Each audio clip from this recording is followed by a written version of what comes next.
अस्सलामुअलैकुम सामीन। 7 रबीउल अव्वल और 11 सितंबर है। आज की ख़बरों की शुरुआत इमाम दोहा कतर कारी अमीर आलम कासिमी की तिलावत कलाम पाक से की जा रही है। इत्तबि' मा ऊहिय इलैक मिन रब्बिक ला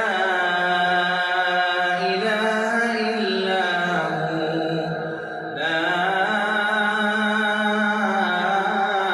इलाहा इल्ला हुवा वअ'रिद अनिल मुश्रिकीन वलौ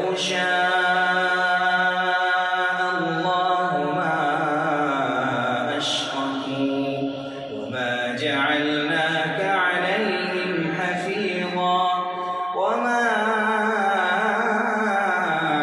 أنت عليهم بوكيل ولا